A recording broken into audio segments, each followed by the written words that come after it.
Maligayang Pasko mga pamangkin. Merry Christmas. Nawa ang Espiritu, ang diwa ng Pasko'y sumaatin, ma-enjoy natin ang Pasko sa taong ito. Ang ating pag-aaral, pinamagatan nating ang tunay na pamasko. Luke 4:14-30. Bumalik sa Galilea si Jesus na sumasa kanya ang kapangyarihan ng Espiritu. So, dapat pakinggan. Napabalita sa mga karatig bayan ang tungkol sa kanya. Nagtuturo siya sa kanilang mga sinagoga at hinahangaan naman siya ng lahat. Ngayon ang tanong, ano ang katuruan? Umuwi si Jesus sa Nazareth, ang bayan na kung saan siya lumaki. Gaya ng kanyang nakaugalian, pumasok siya sa sinagoga ng araw ng pamamahinga. Tumayo siya upang bumasa at doon ibinigay sa kanya ang kasulatan ni Propeta Isaias. Binuksan niya ito sa dakong kinasusulatan ng ganito. Ang Espiritu ng Panginoon ay sumasa akin, sapagkat hinirang niya ako upang ipangaral sa mga mahihirap ang magandang balita. And of course, by mahihirap, we mean poor in spirit. Hindi naman kailangang poor in terms of money. Isinugo niya ako upang ipahayag sa mga bihag na sila'y lalaya at sa mga bulag na sila'y makakakita. Isinugo ako upang palayain ang mga inaapi at upang ipahayag na darating na ang panahon ng pagliligtas ng Panginoon. So ito ang kahulugan ng pagdating ni Jesus. Therefore, ito ang ibig sabihin ng kanyang mission. Therefore, ito ang ibig sabihin ng Pasko. Ito ang tunay na regalo at diwa ng Pasko. So read, ano ba yung bihag? Bihag ng oppressive religion na sila'y lalaya. Spiritually bulag na sila'y makakakita. Palayain ang mga inaapi ng exploitative religion. Pagliligtas ng Panginoon mula sa burden religiosity. Kasi mahalaga na ang mga katuruan at mga big words na ito ma-define. Alam natin na magpapalaya siya ng mga bihag, pero mula saan palalayain? And now we are reading in the context of a whole ministry in relationship to the religion of his time, na ang mga bihag ay bihag ng oppressive religion. Yung mga bulag ay spiritually bulag. Yung mga inaapi ay inaapi ng exploitative religion. At ang pagliligtas ng Panginoon ay mula sa burdensome religiosity, mula sa guilt, mula sa difficulty, hardship, and suffering caused by the religiosity. So pagliligtas ng Panginoon, lalaya mula sa kautusan, yan ba ang tinutukoy ni Jesus? Acts 30 and 39, at ang lahat ng sumasampalataya sa Kanya ay pinilalaya na sa lahat ng pagkakasala na mula sa mga ito ay hindi kayo kayang palayain ng kautusan ni Moises. So, ang pagpapalaya ay pagpapalaya sa mga pagkakasala na umaalipin, nagpapahirap at tumatakot. Romans 4:15, ang kautusan ay nagdadala ng poot ng Diyos sa mga lumalabag. Ngunit kung walang kautusan, wala ring paglabag. Kaya inalis ni Jesus ang kautusan, pinalaya ang mga tao mula sa kautusan para mawala ng paglabag, therefore mawawala ang poot ng Diyos, mawawala ang judgment. Romans 6:14, sapagkat hindi na dapat maghari sa inyo ang kasalanan dahil kayo'y wala na sa ilalim ng kautusan, kundi nasa ilalim ng kagandahang loob ng Diyos. Paano naghahari yung kasalanan? Dahil may kaparusahan ito. Nakakatakot siya. Pero kung inalis na yung kasalanan sa pamamagitan ng pag-aalis nung law na dahil sa kanya ay nagiging makasalanan ng tao at hindi siya kasi masunod, therefore, ito ang kagandahang loob ng Diyos. Ito ang gift of Christmas. Kung ang pinag-uusapan ay pagliligtas ng Panginoon, lalaya ang mga tao mula sa teachers of the law and Pharisees.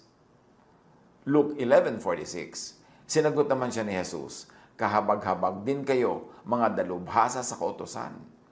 Pinagpapasan ninyo ng mabibigat na dalahin ng mga tao, ngunit ni daliri ay ayaw ninyong igalaw upang matulungan sila. Masarap pag-usap ng Pasko yung mga Belen, yung mga bituin, mga tala, mga parol. Pero pag hindi natin talaga nilinaw kung ano ang gift of Christmas, hindi natin ma-appreciate talaga ang Christmas. That the gift of Christmas was God giving people through Jesus, freedom from the law, justification, forgiveness, cleansing, acceptance. So anong pagliligtas ng Panginoon? Anong paglaya mula sa sacrifices na sobrang nagpapahirap sa buhay ng mga tao noon? Kaya pagpasok ni Jesus noon sa templo, ay kanyang ipinagtataob ang mga mesa na pinagtitindahan ng mga kung ano-anong sacrifices at nandun yung mga money changers dahil napaka-oppressive sa mga tao yung magdala ng sacrifice o bumili ng pang-sacrifice. Romans 3:25, siya ang inialay ng Diyos bilang handog upang sa pamamagitan ng kanyang dugo ay mapatawad ang kasalanan ng lahat ng sumasampalataya sa Kanya. So, dahil inialay na ni Jesus ang kanyang dugo, napatawad na ang kasalanan. So, winakasanan niya ang sacrifices. Hebrews 7:27, hindi siya katulad ng ibang mga pinakapunong pari na kailangan pang mag-alay ng mga handog araw-araw. Unay, para sa sarili nilang kasalanan at pagkatapos ay para sa kasalanan ng mga tao. Minsan lamang naghandog si Jesus. At ito'y pang magpakailanman nang ihandog niya ang kanyang sarili. Once for all, Jesus perfected sacrifice. So, winakasanan niya ito. Pinalaya na niya ang mga tao to make sacrifices for the forgiveness of sins. Yan, regalo yan ng Pasko. Hebrews 9:28, gayon din naman, si Kristo'y minsan lamang inihandog upang pawiin ang mga kasalanan ng mga tao. Anong kahulugan ng Pasko? Pagliligtas ng Panginoon, ang mga tao ay lalaya mula sa temple. 1 Corinthians 3:16, hindi ba ninyo alam na kayo'y templo ng Diyos at naninirahan sa inyo ang kanyang Espiritu? So nilinaw dito na hindi na sa templong bato na pinaniniwalaan ng mga Hudyo nandun ng Diyos, kundi ngayon nasa puso ng mananampalataya. 2 Corinthians 6:16, we are the temple of the living God. So hindi mo na kailangan mag-pilgrimage patungo sa mga temple, dumayo sa mga temple, dahil ang puso na ng mananampalataya ang templo ng Diyos. That is a gift of Christmas. Pinalapit ang templo, pinalapit ang kingdom of God.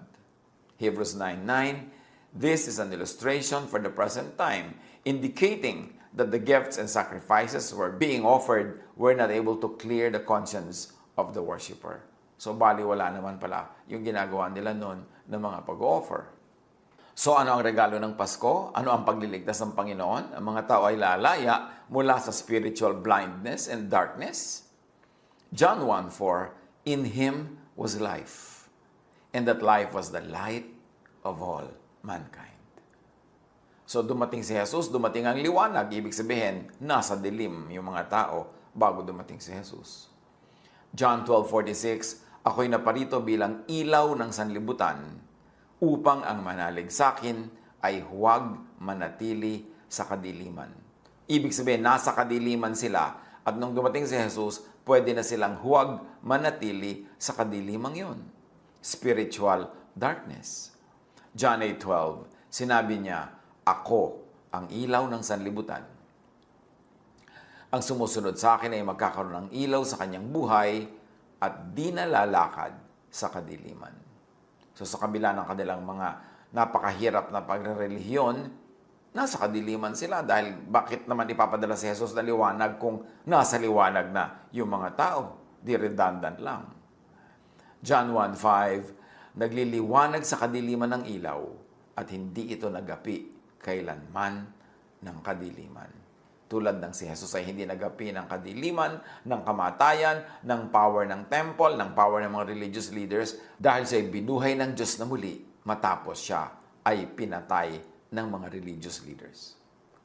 Ano ang regalo ng Pasko? Ano ang pagliligtas ng Panginoon? Ang mga tao ay lalaya mula sa pang-aapi ng religious system. Kaya ang iniaalok ng Panginoong Jesus ay kapahingahan. Matthew 11:28, come to me, all of you who are weary and burdened, and I will give you rest.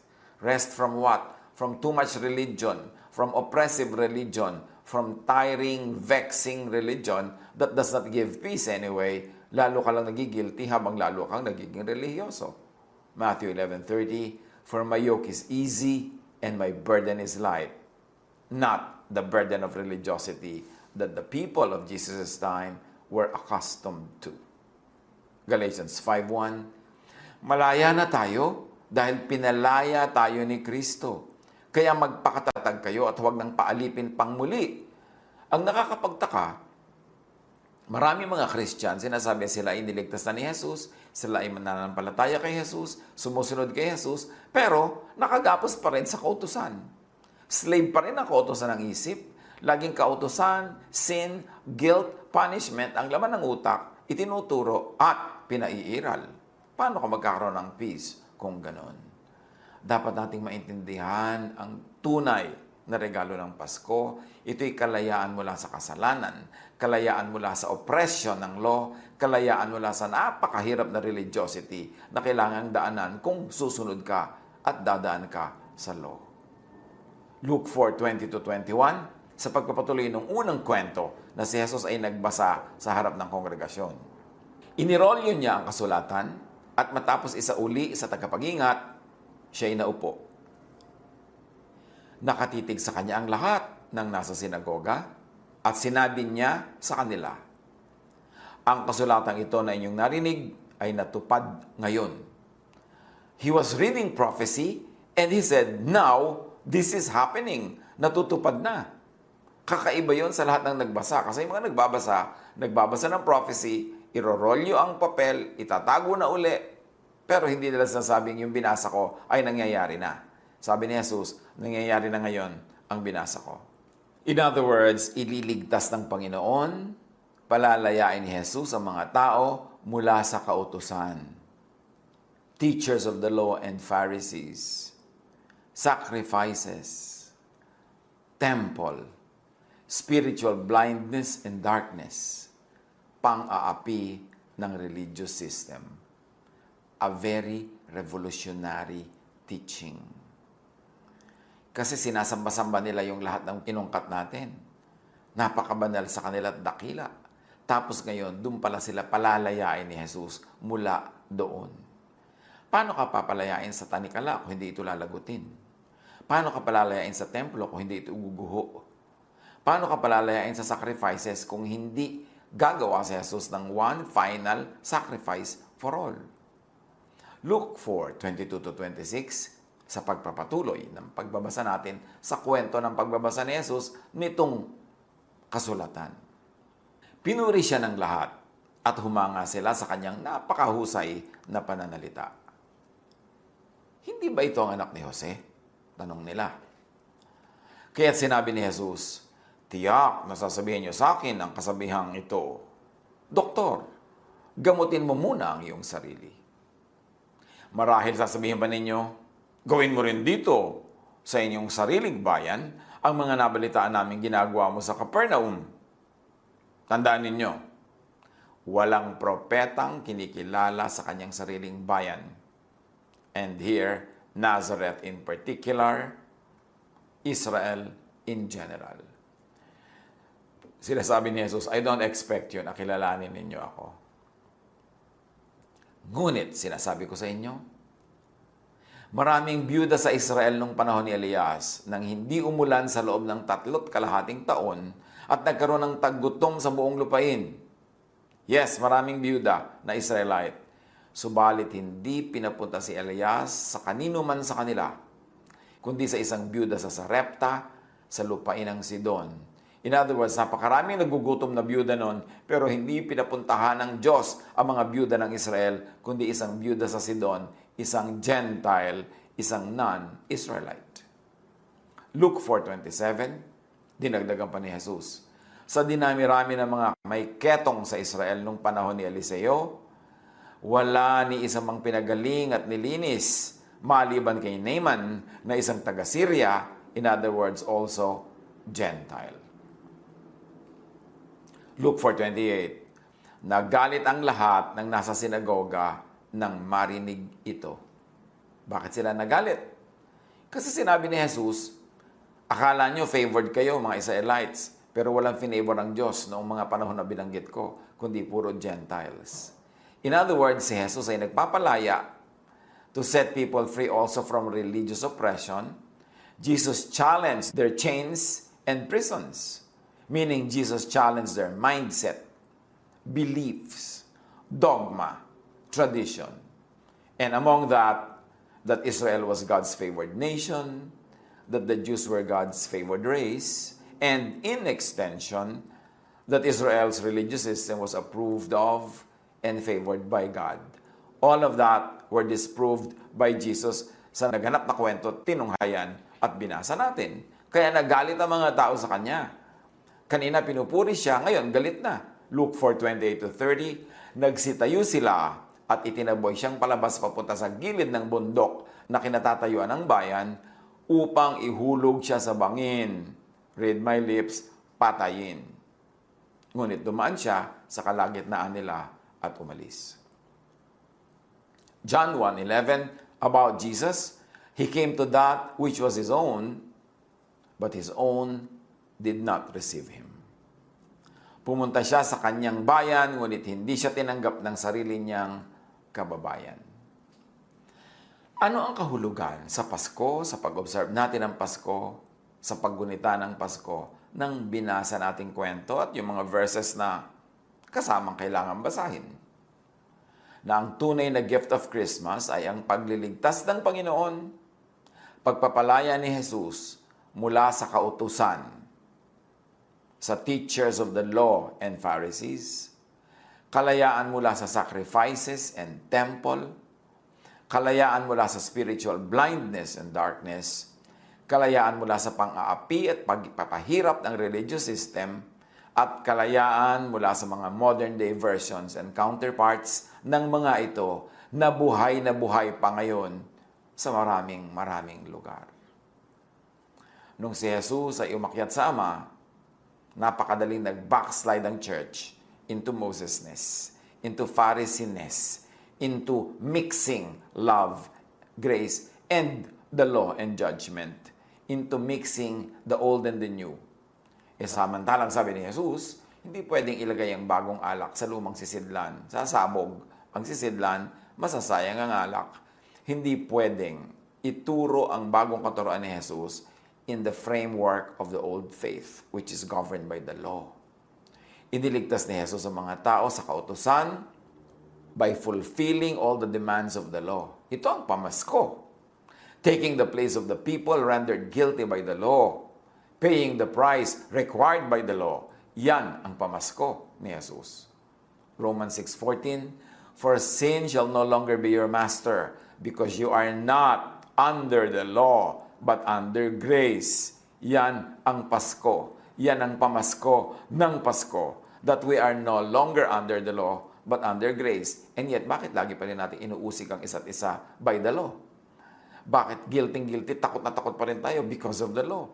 We are already rendered free from the law. Romans 8:2, because through Christ Jesus, the law of the Spirit who gives life has set you free from the law of sin and death. Romans 10:4, Christ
is the culmination of the law, so that there may be righteousness for everyone who believes.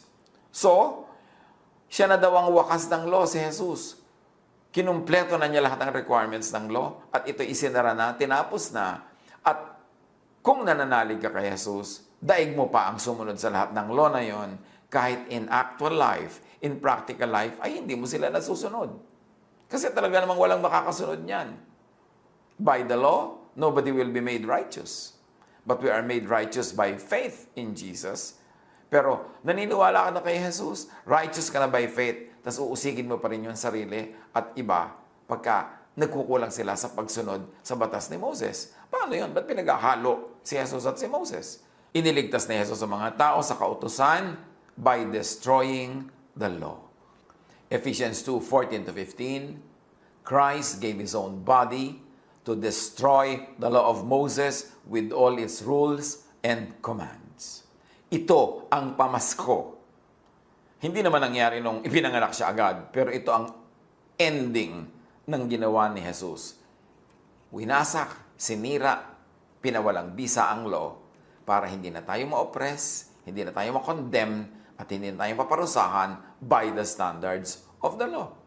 Pinawalang bisa niya ang kautusan, kasama mga utos at mga alituntunin nito. Iniligtas ni Jesus sa mga tao sa kautusan by disempowering the law and therefore disempowering death. Nawala ng saysay ang kamatayan. Kasi pag namatay ka, hindi ka naman pupunta sa kaparusahan dahil iniligtas ka na ni Jesus mula sa kaparusahan dahil tinanggap na niya sa kanyang katawan yung kaparusahan. At sinira na niya yung law, pinawalang bisa na niya. So ano pang iuusig sa iyo para mahusgahan ka ng spiritual death? The sting of death is sin, and the power of sin is the law. But thanks be to God, He gives us the victory through our Lord Jesus Christ. Ano ang Pasko? Iniligtas ni Jesus sa mga tao, sa teachers of the law and Pharisees, by discrediting them.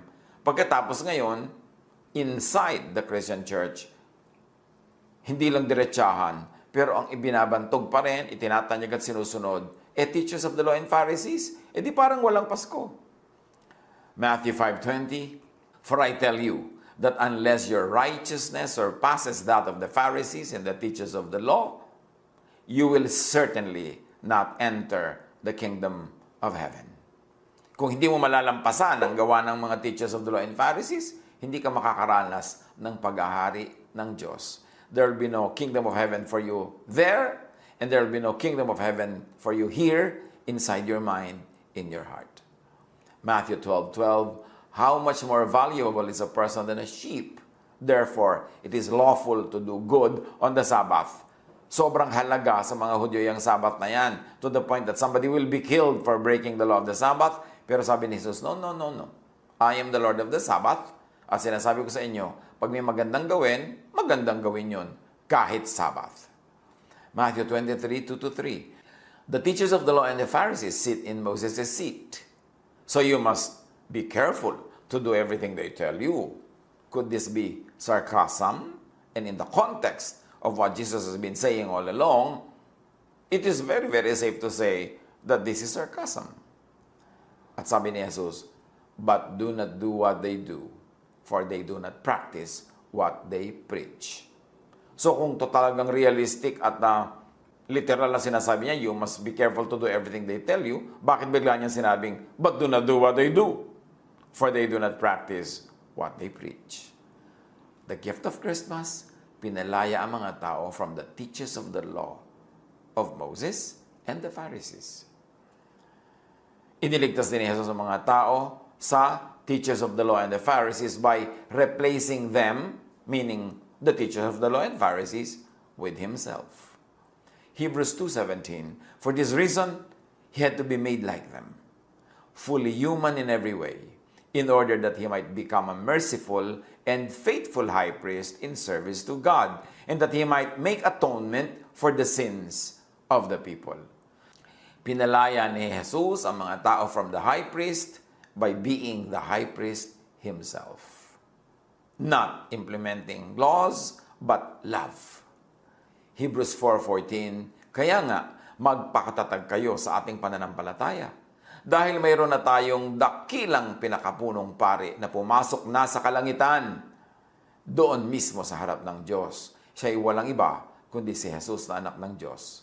Kasi yung high priest ng Israel, pumapasok lang yun doon sa kabila ng kortina sa Holy of Holies, sa loob ng building, sa loob ng temple. Pero sabi, itong si Jesus, as high priest, hindi niya sa building pumasok, sa langit mismo, sa presensya mismo ng Diyos, hindi sa presensya ng sagisag ng Diyos. Iniligtas ni Jesus ang mga tao mula sa sacrifices by making Himself the ultimate sacrifice in place of all the people. Yan ang diwa, regalo ng Pasko. That we are no longer required and we don't have to do needless sacrifices para lang maging katanggap-tanggap sa Diyos. Romans 3:25, siya ang inialay ng Diyos bilang handog upang sa pamamagitan ng kanyang dugo ay mapatawad ang kasalanan ng lahat ng sumasampalataya sa Kanya. Kung sumasampalataya ka kay Jesus, napatawad na ang lahat ng kasalanan mo sa pamamagitan ng dugo ni Jesus. Ephesians 5:2, Christ loved us and gave Himself.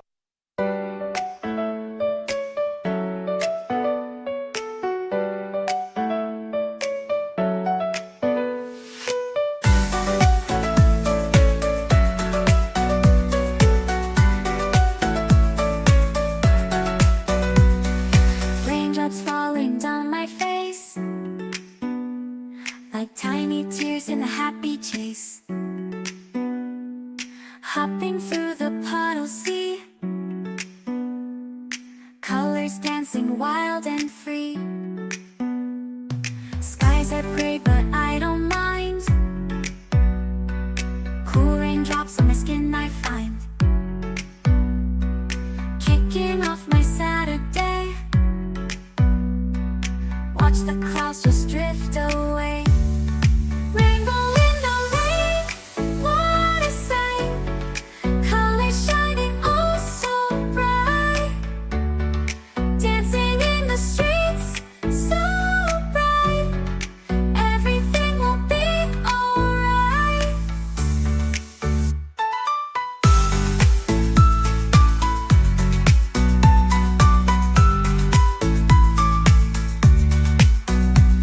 Umbrella spinning, twirling round. A colorful halo on the ground. Music playing on the sand. Skipping beats, the heart will sway. Feel the world come out to play. Lightning cracks, but don't you fear. Magic shines when skies are clear. Raindrops whisper secrets true. A hidden beauty shines right through. Rainbow in the rain, what a sight. Colors shining oh so bright. Dancing in the streets, so bright. Everything will be alright. Raindrops falling soft, peeks through. Rainbow magic, me and you. Smiling faces, hearts alight. Everything will be alright.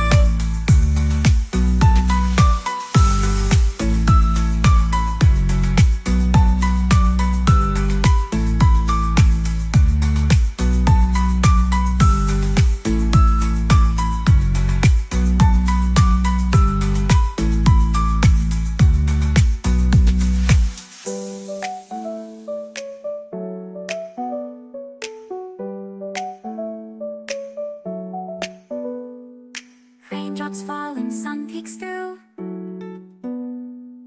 Rainbow magic, me and you.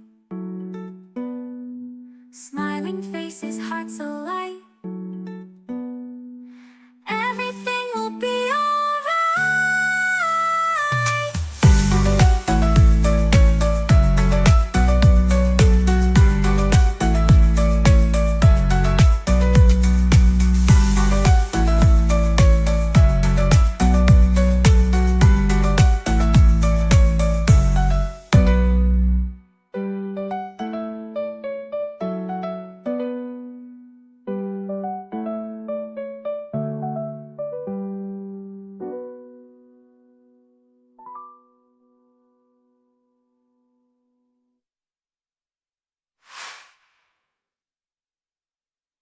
Up for us as a fragrant offering and sacrifice to God.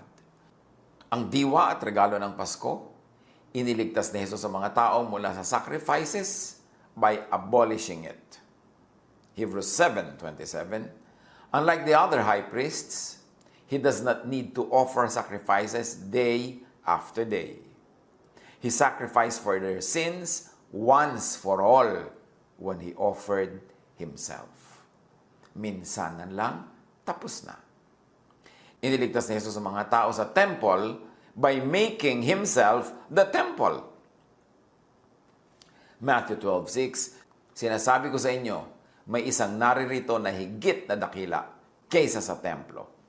At yon, siyempre, ay si Jesus. John 2:21, ngunit ang templong tinutukoy ni Jesus ay ang kanyang katawan. Oppressive kasi yung pag-attend sa temple, baka sacrifice na dapat mong dalhin, napakaraming requirement. So ginawa ni Jesus na siya na yung temple, accepting everybody, cleansing everybody, loving everybody. Iniligtas ni Jesus sa mga tao sa temple by making the people themselves the temple. 1 Corinthians 6:19-20, do you not know that your bodies are temples of the Holy Spirit who is in you, whom you have received from God? And Jesus, pinalaya niya mga tao by prophesying the destruction of the temple. Matthew 24:2, sinabi niya sa kanila, nakikita ba ninyo ang mga gusaling yan? Tandaan ninyo, darating ang araw na wala riyang matitirang bato sa ibabaw ng isa pang bato, lahat ay iguguho. At naganap yon ng AD 72. At hanggang ngayon, guho pa rin yung templong tinutukoy ni Jesus. Sinira na yon dahil pinalitan na ang templo na ay si Jesus at ang templo na ay ang puso, ang isip ng mananampalataya. Iniligtas ni Jesus ang mga tao sa spiritual blindness and darkness by being the light himself. John 9:5, I am the light of the world. And by giving the light to the people. Matthew 5:16, in the same way, let your light shine before others, that they may see your good deeds and glorify your Father in heaven. Iniligtas ni Jesus ang mga tao by turning the believers into lights themselves. Matthew 5:14, you are the light of the world. John 12:36, believe in the light while you have the light, so that you may become children of light. Ano ang kahulugan ng Pasko? Ba't natin binabalik-balikan? Kasi napakadaling malibang na i-equate ang Pasko sa iba't ibang mga symbols and miss the point. Ang Pasko, ibig sabihin, iniligtas ni Jesus sa mga tao sa pang-aapi at pagpapahirap ng religious system. How did he do that? By changing every oppressive system and giving only one command, love. John 15:12, my command is this, love each other as I have loved you. Paano i-apply sa buhay yung love? Ang love ba mapagparusa, mapang-usig? Ang love ba mapanakot? Baligtad si Jesus sa mga yan. Kaya si Jesus ang tagapagligtas at ang paraan niya ng pagliligtas is the love of God. These are the true gifts of Christmas. This is what it means to be saved. Damdamin natin, damahin, isa-isip, isa-puso.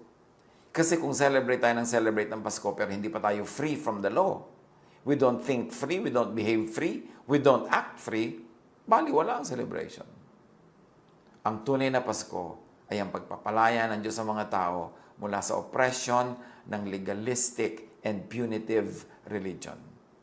Para ang mga tao ay lumaya ang isip, mapahinga, matahimik ang loob, secure in the love of the Father, expressed through Jesus. Pag-isipan, pagbulay-bulayan, i-apply sa practical daily life para araw-araw ay magiging Pasko. Merry Christmas! Maligayang Pasko! God bless us all.